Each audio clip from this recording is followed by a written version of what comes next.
This week on Capitol Report, the White House funding freeze memo and the panic and confusion that followed. This is a war on the American people, on Connecticut families. It's an illegal, extreme, and chaotic power grab by President Trump. And the response from Connecticut's Republican leaders. But we have political opportunities here that clearly liberal Democrats are taking hold of. Did you see the memo about this? Yeah.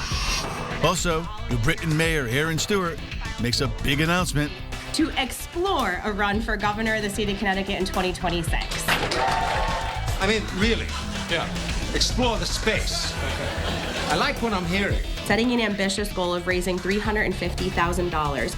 Anything less than that is a waste of our time. And enough with the trailers. A Connecticut lawmaker wants theaters to get real about movie start times. Come on, Sandy, don't make me laugh. Ha, ha, ha. Happy Groundhog Day. Capitol Report starts now.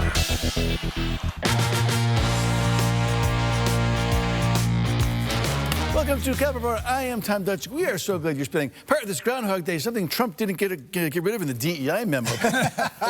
Alongside of Brandon Sharkey, former Speaker of the House, pride of Georgetown University. 37-8 this year, but 4-6 in the Big East. That's right. Not so better than last year. Hey, speaking of records, Joe Arsimowicz recently retired from the Berlin Redcoats. 67-26. Jeez. Lifetime. Love being around the kids. All right, guys. Let's go ahead. I have no stats for you. And look who's there, Steve Harding from the 30th Republican Senate Minority Leader in the McKinney seat. Big shoes to fill for McKinney. All right, guys. Hey, did you get the memo? You know, the one about the memo, the one that rescinded the first memo, which was about the other memo. You follow me? Well, I basically just summed up the week 2 at the White House. There continues to be widespread confusion, fear, concern and support and acceptance of the initial order that called for a freeze on trillions of dollars in federal grants. A judge temporarily blocked President Trump's action until tomorrow, when yet another hearing is scheduled to consider the issue. In the meantime, Connecticut Democrats, with their hair on fire, rushed to denounce the action by the Trump administration, vowing to fight funding freeze and the impact it could have on the state. Watch all these guys. President Trump doesn't just want to remake American culture and society, doesn't just want to cancel some DEI programs. I think it's clear he means to hurt us. My hope, honestly, I haven't seen it yet, that my Republican colleagues who represent cities and states in the same way that all of the folks here do, that they have the spine to stand up and say no. This is what a king does. This is not how a democracy works. One man does not decide how taxpayers' money is spent. So what did Connecticut Republican leadership think of all of this? Well, they turned the tables and pointed fingers at Democrats for how they handled the response. Take a listen to this. I think it's highly irresponsible to be coming to a microphone and fear-mongering and gaslighting the public when we still haven't taken in all the information. I think President Trump was very clear when he got elected. DEI is not something that he is going to support with federal dollars. He also has concerns, certainly with things like making sure that women are the ones playing in women's sports. And so if the state of Connecticut is going to have to fund their own DEI programs and their own tampons in boys' bathrooms, then so be it. My producer, John Rosen, left Harding out of that Republican response. But you're here now, Steve. All right, so, you probably did not sit there and watch the march of Democrats through all the members of the Senate speak about all this issue. What's your read on this? Well, I think Representative Valoro hit the nail on the head in saying that she hasn't read it. So this hysteria that's created over the funding on a memo that she hasn't even read, and I think I would argue a lot of the other Democrats that were there haven't even read. I think we all need to process this, but I think it's also, as Vin mentioned, and he's correct, if you're going to prevent individuals from that are undocumented, that are committing violent crime here, prevent those individuals from being deported, if you're going to implement DEI policies that are contrary to what the federal government is pushing for in the administration, you have to expect there might be some funding consequences. That's all. Well, Sharkey, as you know, former Speaker, in a budget time of the year, this is kind of a warning shot to all the Democrats who are looking at moving the guardrails and trying to get more money or trying to take more money away. Yeah, you never know what the Trumpster is going to do. Yeah, that's true. I mean, I think to the minority leader's point, though, it's hard to know what to read if it's being rescinded before you've even had a chance to read it, but that's another story. I think it's important that Democrats figure out a two-track path. One, I think, is to be able to respond directly to things as they happen in real time. Read Project 2025. If you don't know what's coming down the road, shame on you, because it's all right there. But secondly, you also need, I think, to not go with your hair on fire all the time. I think that it's important for, clearly these last 2 weeks has been a clown car in Washington as far as all this stuff is concerned. And, you know, the best thing to do for Democrats in many cases is to sit back, watch the clown car hit the telephone pole and watch the clowns run out, because don't get in the way of that. Well, he set you up, Liz. Oh, listen, to me, it's very clear. There's one adult in the room in the Connecticut Democrat Party, and that's Speaker Matt Ritter. He did not run to the microphone to have his hair on fire. I think he was the adult in the room to look at this pragmatically. The memo that did come out from OMB was very clear. It was not about entitlement programs and things. It was all discretionary spending, and the memo has since been rescinded. It was for 90 days. I mean, these are things that the administration is going to be looking at to find out what's in their purview, what's in their prerogative, and how do they move forward in governing with federal dollars. But the idea here that we're just going to run to the microphone, I think Vin said it perfectly. Chicken Little, the sky is falling.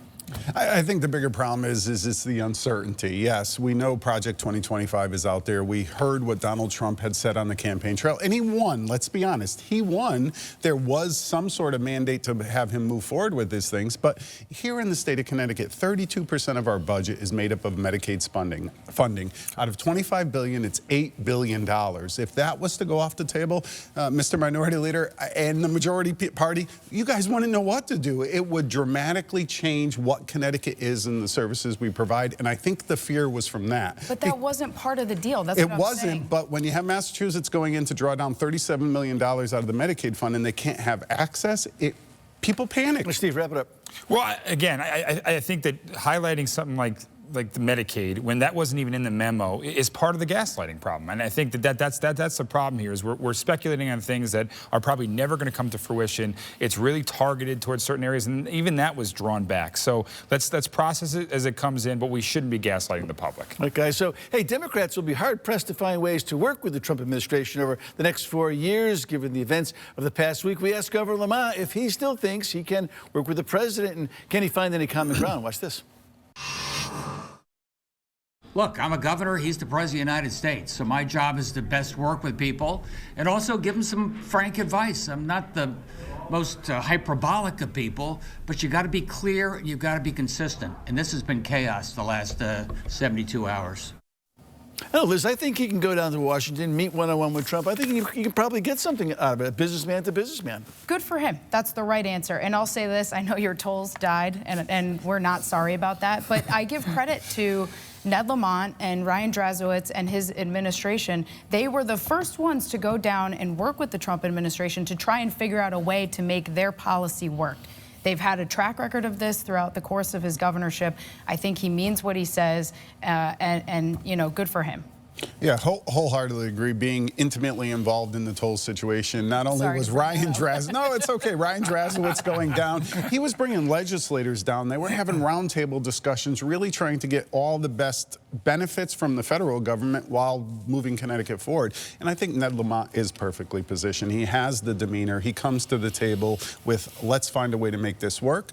But good for him being the fair arbiter of balls and strikes and protecting Connecticut. He is our voice. And Steve, and the Republicans can go to the governor and say, here's something I think we can work with the federal government on, despite what the delegation may think, and you can work that, right? Well, I think that's part of, instead of running to a microphone and yelling and screaming and gaslighting, maybe sitting down and being a pragmatic individual like the governor was elected on being, and going to the federal government, going to the White House and finding out ways to work out issues. I think that should be our #1 solution. Well, and I think the governor also, at the same time, when you have the chaos that was created over this last week, I mean, I know we talk about memos being issued, then rescinded, and why is everybody going crazy? Well, the memo shouldn't have gotten out in the first place unless there was a clear path that was to be taken. So that's on the Trump administration. That's not Democrats being hyperbolic. But the point is, be prepared for these things. It's all going to be happening. It's all right there. We don't. It's not a mystery as to what's going to happen. For those of you counting at home, it's been a 4 gaslight show so far. And with the budget address coming up this week, goody gumdrops, Governor Lamont talked about the impact the new administration has on his budget math. Watch this.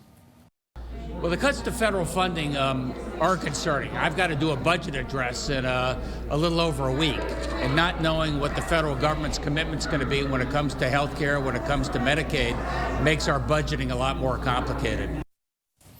Ken Dixon's there. It looks like his hearing's gone. He has to get a little close to the government guy. So what do you think, Sharkey, huh? Well, it's always, at this time of year, it's always a nervous time for budget makers to kind of understand what's actually happening, and it's true from the state level all the way down to local government. Everybody's kind of watching to see what's actually going to happen and come out. So that's why I'm also saying I think the governor's got the right idea of preparing, preparing for the inevitable, or preparing for the worst case, because and then trying to mitigate against that if you can. And guys like Harding sit around waiting for the tablets to come down with the writings on it, right, Steve? Well, again, or are you involved with this process? Well, I mean, I would like to be more involved, but I am involved to some extent. I think that the governor has brought the Republicans in and to discuss this. But I mean, I think for once, I think we're kind of getting a little bit of a taste of what we do to municipalities every single year, and making them wait for some of our numbers, whether it be ECS or excess costs. And we should take a page out of this and reflect on this and talk about getting our budgets done and getting our funding and revenue in on a quicker, more efficient basis, so that the municipalities have a better time preparing. But Joe, it's always April. They wait for the numbers to come in for the taxes, and then they say, okay, here's what we have or don't have. Yeah, I mean, everybody sits around the Capitol waiting till April, May to see what the consensus revenues are. That is a process that we initiated to where all the branches get together, look at the numbers coming in, and they have to agree upon them. Before, you'd have administrations moving numbers around to fit the spending they want. You'd have caucuses doing it too. So it is a good step, but it does delay the process. And Senator Harding, to your point, municipalities, they're by charters, their budgets are usually passed in April. Tax bills have to go out in July. They're guessing a lot of the times too. So as we're looking, he's exactly right. We're looking at the federal government saying, what are you giving us? And the municipalities looking at the state saying, what's coming for us? Here's what we do know is happening. The governor's already said that he's going to be focused on tax relief for small businesses, which is absolutely necessary in order to grow our economy here. And we also know that we're most likely looking at a deficit, right? We're looking at potentially a spending overage of maybe up to $500 million. So we know that there's a lot of work to do, and we're at least starting with some small business tax relief. All right, guys, up next on Capitol Report, if you can't believe it, there are a number of interesting bill proposals at the state capitol, and many could impact your daily lives. Newsday's political reporter Mike Cerulli, all rested up, ready to chat about it when we get back. Don't go away. Doing the Mark Davis.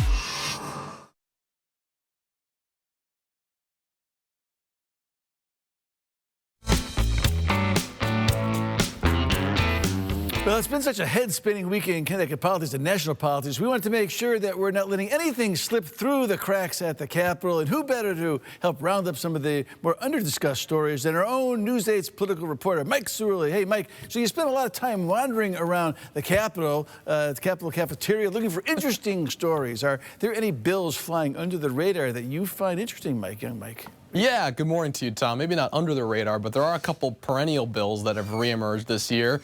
The effort to allow medical psilocybin is back. That's the psychedelic that's in magic mushrooms. We see that one every year, basically. Another one we see a lot, that bill to lower the blood alcohol content limit, back again.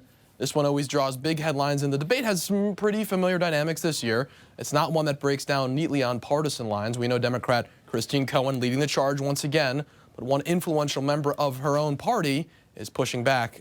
Take a listen to this during a recent Transportation Committee hearing. I really feel like we're gaining momentum now. It's becoming more and more common, unfortunately, to see crashes on the side of the road. We're losing a lot of people to preventable deaths. Please don't misconstrue what I am saying as disagreeing with your philosophy on this or your philosophy on what you're trying to do. But I think that we over-legislate some activities. Again, Mike, you think they'd take a hint. So, like, what crooky bills are out there, Mike? There must be a couple of them. Yeah, you know, there have been a few ideas floated to help folks who want to cancel subscription services. Josh Elliott has a bill out there that basically says subscription services should be as easy to cancel as they are to sign up for. I'm sure we've all had frustration with that. Matt Lesser has a bill establishing the Connecticut Diner Trail. We've got a wine trail. We've got an oyster trail. Lester's got some historic diners in his district, including one that's closed down recently. So he wants them, the remaining ones, enshrined on a trail. All right, Mike, so bills on diners, Netflix subscriptions. Give us something really salacious here. Yeah, so this is a totally real bill. State Representative Devin Carney, Republican, has introduced a bill to ban first cousins from marrying each other. Believe it or not, that's actually not against the law in Connecticut right now. He's got the bill. I believe it's before the Judiciary Committee, if I'm not mistaken, Tom. Hey, Mike, no comment on that one. The streaming generation's Mike Cerulli dishing on some great stuff from the Capitol and some not so great stuff. Thanks, Mike. Appreciate it. See ya. Up next on Cap Report, the hard-hitting mayor of New Britain setting her sights on a bigger gig. We'll discuss yet again when we come back. Don't go away.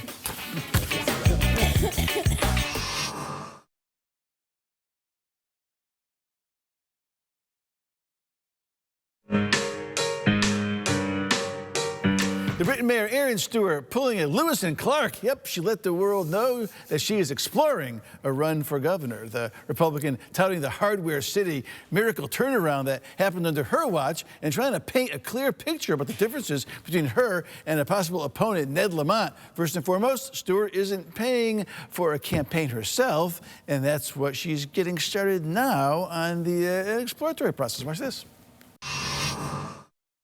Today, announcing the Exploratory Committee setting an ambitious goal of raising $350,000. And I'm obviously going to need all of your help, your family's help, your friends' help to reach that milestone. I'm part of the working class that the Capitol insiders have forgotten about. They have forgotten about Connecticut's working class, and that's why I'm doing this. Someone just like all of you who are struggling to afford groceries, to pay their crazy electric bills, who's shaking their head at the unchecked and reckless spending by Democrats and those in charge in Hartford. It's personal for me. Sharky, our pal Chris Powell, formerly of the Journal-Inquirer, now a columnist, panned Stewart's press conference, writing it was giddy and superficial. Well, I mean, what's all this about Erin Stewart? I mean, you know, she's a nice person individually, but I mean, she has tried and failed a couple of times now, as I recall, to run for a statewide office. And I know that she tries to generate the kind of enthusiasm because she's the aw shucks. You know, I'm a mom and I'm a middle class, but it's not working. You know, it's not working. And I just don't, I think there's a lot of other really strong Republican talent that if the governor chose not to run for re-election again, I think she would be really, hard pressed to win over other Republican voters in a primary for sure. So Hardy, has she found her way up to the top of the state in the 30th yet? I mean, I can't believe her name ID is that great in Washington, right? She's going to travel across the state. She's a hard worker, and one thing that she hasn't failed at is running the city of New Britain. She's done a great job running the city of New Britain. She's got a great track record of winning in a Democratic city. We need somebody like that at the top of the ticket to be successful as a Republican that has proven success in Democrat areas.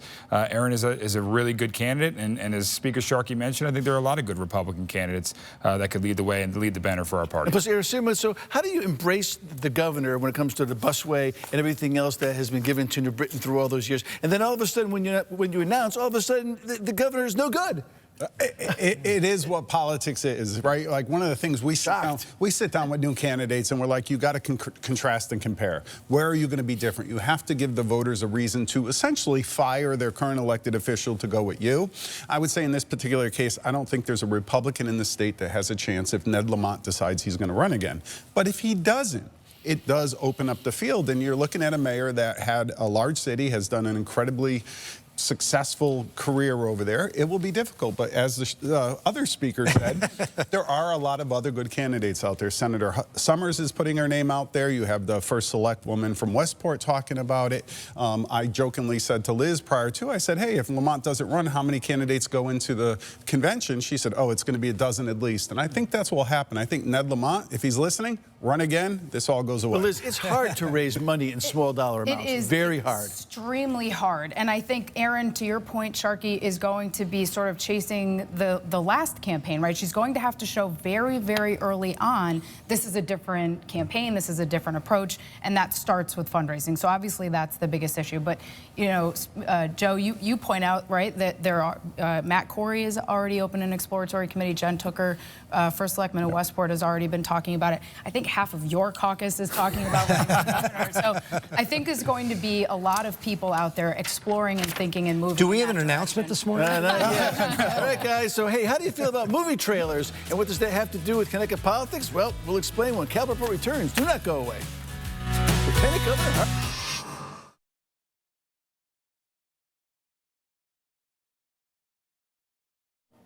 Well, if you're going to see the Oscar nominee, The Brutalist, I don't know why, brace yourself for a 3-hour and 34-minute film. Why do I bring this up? Well, because if you actually arrive at the listed start time, you'll have to sit through about 20 minutes of ads and trailers before this epic even begins. Why do I bring that up? Well, Senate President Marty Looney proposing a bill that requires movie theaters to put the actual movie showtime on tickets in addition to when trailers begin. Looney told CT Insider, quote, "It seems like to be an abuse of people's time." Guys, hey, when's the last time you figured Looney's been in a movie theater like Casablanca?